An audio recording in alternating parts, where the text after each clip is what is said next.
தெனாலிராமா, ஏன் இந்த காலதாமதம்? நகர்வலம் சென்று மக்களை சந்தித்து விட்டு அரசவைக்கு வரும் வழியில் ஒரு குழந்தை அழுது அடம் பிடித்து என்னை பாடாய் படித்து விட்டான். அவன் அழுகையை அமர்த்தி விட்டு வருவதற்கு சற்று தாமதமாகிவிட்டது. என்னது, குழந்தையின் அழுகையை அமர்த்தினால் தாமதமாகிவிட்டதா?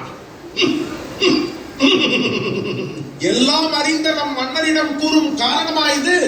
இதை நம்புவதற்கு நாங்கள் யாரும் தயாராக இல்லை. ஆமாம் ஆமாம், நாங்கள் தயாராக இல்லை.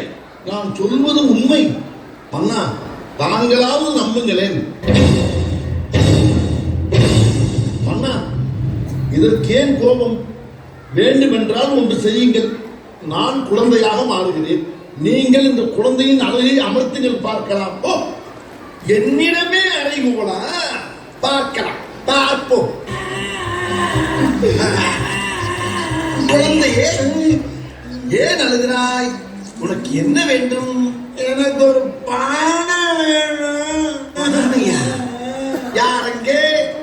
குழந்தைக்கு அழகான பானை ஒன்றை கொண்டு வாருங்கள்.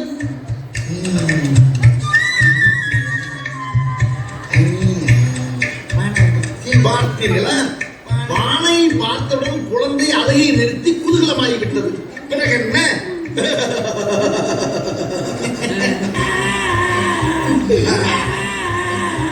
மறுபடியும் எனக்கு அழுகிறார்.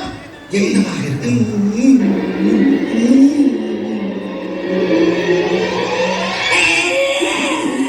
குழந்தாய், ஏன் அழுகிறாய்?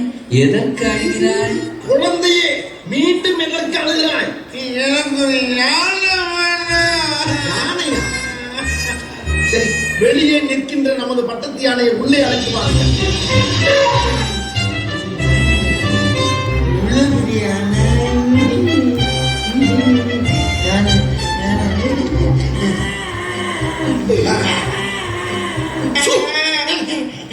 முதலில் பானை கேட்டாய், தந்து விட்டேன். பிறகு யானை கேட்டாய், அதையும் தந்து விட்டேன். இன்னும் எதற்கு அழுகிறாய்? இந்த பானைக்குள்ள அந்த யானை போகணும். அதை உள்ளே அழைத்து வந்தது பெரிய பாடு. பானைக்குள் எப்படியா போகும்? மன்னா, இப்படி கேட்டது நான் அல்ல, அந்த குழந்தை. அந்த குழந்தை இப்படியா கேட்டது? நீங்கள் குழந்தையின் அழகையை அமர்த்தியே ஆக வேண்டும்.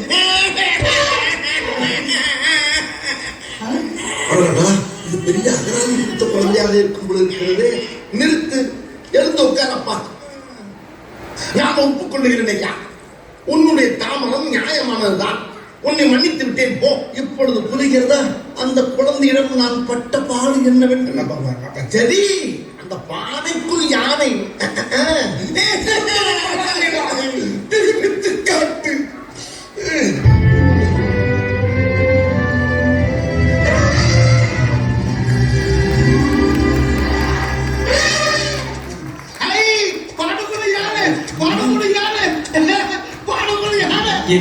கொடுமையா?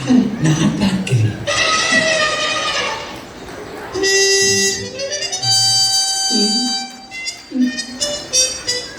மன்னா, பாருங்கள்.